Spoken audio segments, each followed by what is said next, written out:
binulusay mga kababayan ni ako Bicol Party List Representative Saldico, si Sara Duterte. Sabi po ni Congressman Saldico, binabanatan niya nila yung AKAP, yung ayuda para sa kapos ang kita. Ang dapat niya nilang banatan, yung paggamit ng mga Duterte, lalo na si Sara Duterte, ng confidential funds na punong-puno ng korupsyon.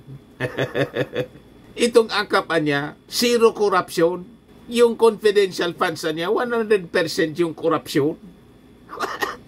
Sa bagay, mga kababayan, yun naman talaga po yung totoo. Kaya sabi ni Saldico, yung confidential funds niya, 100% yung korupsyon. Yung AKAP, zero yung korupsyon. Transparent pa mga kababayan yung distribution ng AKAP. Makikita ninyo, nakikita mismo ninyo kung sino yung mga beneficiaries. Legit ang mga beneficiaries mga kababayan sa AKAP. Pero yung confidential funds ni Sara, kung ano-anong mga inimbintong pangalan.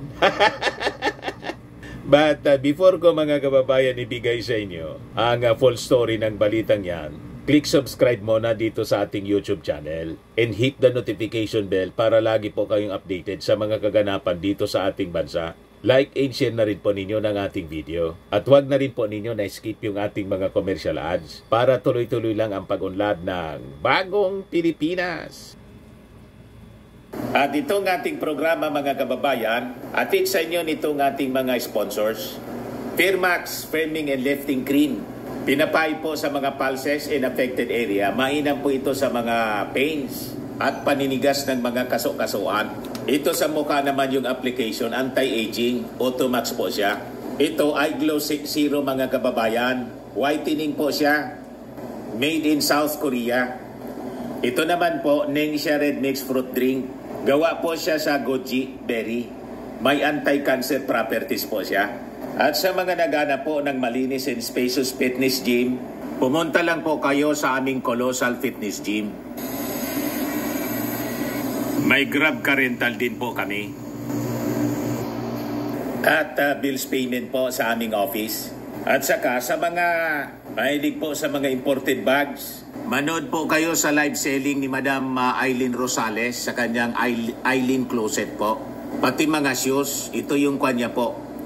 Ito yung kanyang page. Kita ninyo, napakagandang mga online selling po siya. Si Madam Aileen Rosales.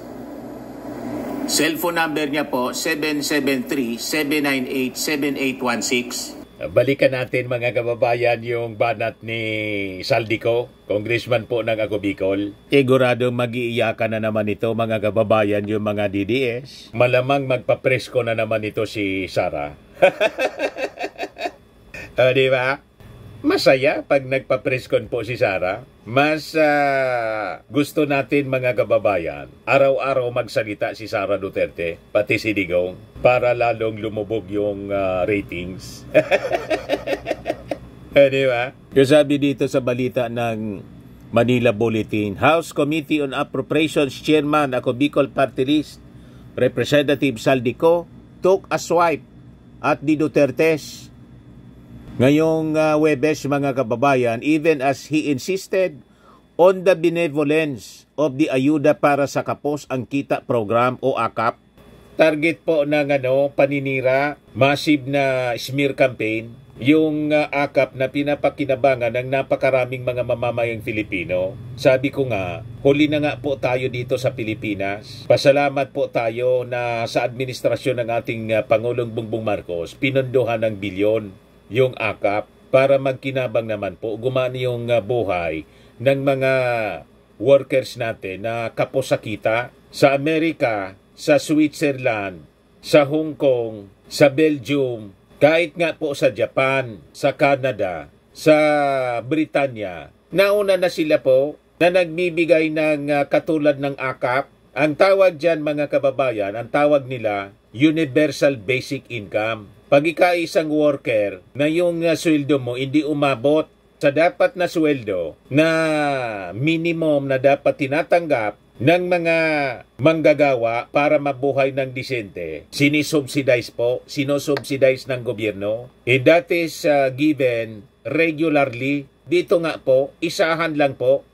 So, madaling sabi, kulang pa nga po, mga kababayan, yung akap na pinamimigay dito sa atin. Galit po yung mga Duterte, mga minions. Inaakusan yung ating administrasyon ng vote buying. Paano maging vote buying po ang pagbibigay ng subsidy sa mga mahihirap? That is an obligation, mga kababayan. It is a social responsibility ng ating gobyerno. Nainggit kasi sila, mga kababayan, kasi hindi sila yung nakaisip. At lalong pumugi po yung ating Pangulong Bongbong Marcos at mga congressmen na siyang nagsulong po ng akap. Kayo man lang po ang galit na galit, pero namigay din kayo ng ayuda doon sa Davao. Kaya sabi po ni Congressman Saldico, akap is a clear example anya of how government funds should be used efficiently and without corruption. Do we want confidential funds like those in Davao City, DepEd, or the Office of Vice President under BP Sara Duterte, which were riddled with 100% corruption, or programs like AKAP with zero corruption?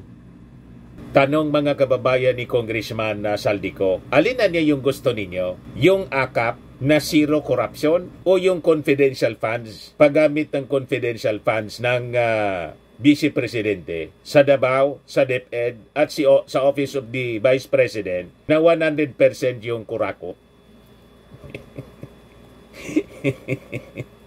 Yung mga beneficiaries po, mga fictitious, gawa-gawa lang po yung pangalan ng mga beneficiaries tulad ng Mary Grace Piatos, Kokoy Villamin, may Nova Tempora pa. Chinek po ng Congress, pina-check sa Philippine Statistics Authority, confirm po na fake. O, di ba?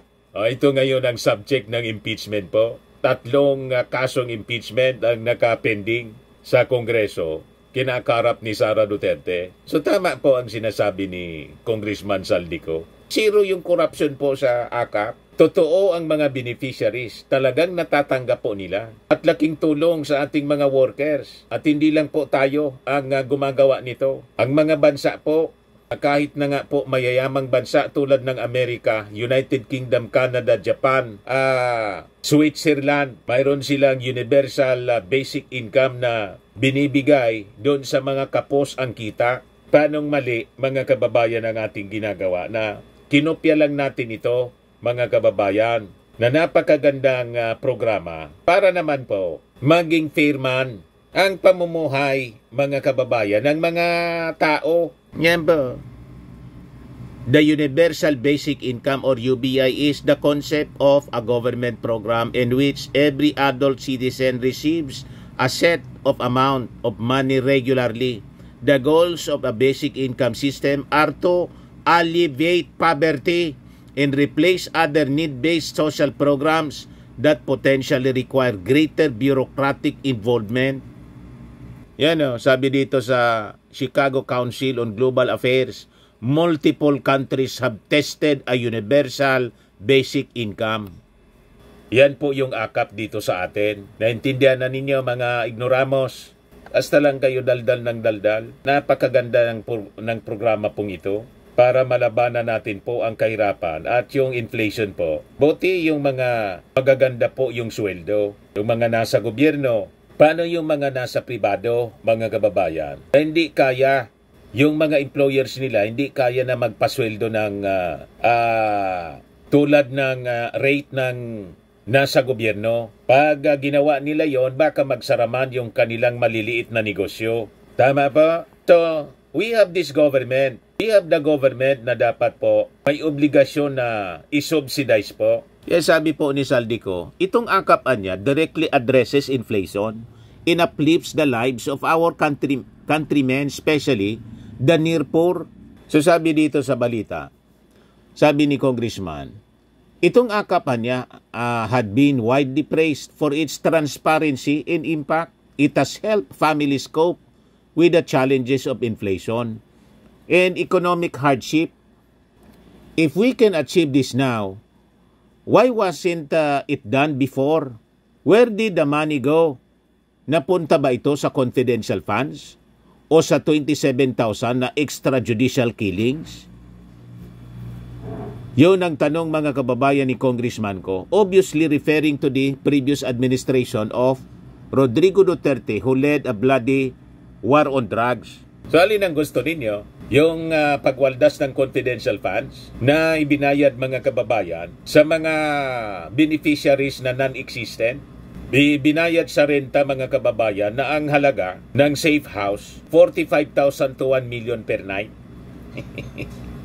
Whereas itong 5,000 pesos na akap mga kababayan talagang natanggap ng mga manggagawa na kapusakita.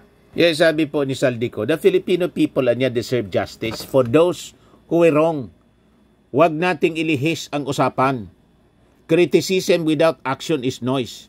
While others talk, akap delivers. Ganito ang nangyari kapag inuuna natin ang kapakanan ng tao kaysa sa politika. Cory affirmed his commitment to push for transparency and accountability in all government initiative. This is the kind of leadership Filipinos deserve. Honest, efficient, and free from corruption. Let's learn from the past and build a better future for every Filipino. Sabi po ni Congressman Saldico. Yan po si Saldico, Chairman Committee on Operations na laging pinag-iinitan ni Sara Duterte. Pero noong 2016, tumulong po ang pamilya ko sa kampanya ng kanyang tatay. Alam na alam ko po kasi I was then handling the program ng AKB sa mainstream media. Itong si Saldico, mga kababayan, tinulungan yung mga Duterte noon sa kanilang kampanya. O ngayon, kaaway na nila. Parang yung ating Pangulong Bongbong Marcos na ka-unity team. Pagkatapos pinagbantaan mga kababayan na ipapapatay daw niya. May kinontrata na daw siya. Ayun, patong-patong na kaso ngayon ang kinakaharap ng Vice Presidente. Sa mga naghanap ng malinis and spacious fitness gym, pumunta lang po kayo sa aming Colossal Fitness Gym. We also offer Grab Car Rental with our brand new 2023 model ng Toyota Innova. We also accept booking for those who are planning to travel via PAL, Cebu Pacific, and other airline companies, local and international, and bills payment for Meralco Bills, PLDT, Aleco Bills, etc. Ang Colossal Fitness Gym is located at 3rd floor Security Bank Building, Landco Business Park, Legazpi City, Albay. For inquiries, look for Chilon Maravillas. Contact number 0966-802-0949. Yan yung aming Innova. Lagi na pong matao sa amin. Pati mga foreigners po, tingnan ninyo, mga British tourists sila. Ang lalaki ng katawan na, mga kababayan, nag-gym sa amin. Ito naman po, Indian National. Ito mga mga European sila. Ito naman yung bago naming product na binibenta online, Eye Glow Serum. Whitening po siya galing sa South Korea. Tingnan ninyo yung epekto sa aking anak na architect entrepreneur, Riz Maravillas. For inquiries, look for Riz Maravillas on FB. Ito naman po, Firmax Framing and Lifting Cream. Pinapahid po ito sa mga pulses and affected area. Mainam po ito sa mga pains at paninigas na mga kaso-kasuan. Ito po, Automax Radiant Serum. Sa mukha naman yung application. Anti-aging po siya. You will look 10 years younger than your age. Sa mga cancer patients naman po, baka lang gusto ninyo itong itry. Nengxia Red Mix Fruit Drink. Hindi man po siya gamot, food supplement siya. Kaya lang, gawa siya mga kababayan sa goji berry. Yung goji berry may anti-cancer properties. Yung mga inquiries ninyo, dumiritso na lang kayo sa aming messages sa Facebook para masagot namin agad. Ayos po, ako po si Dante Maravillas. Bye-bye. God bless.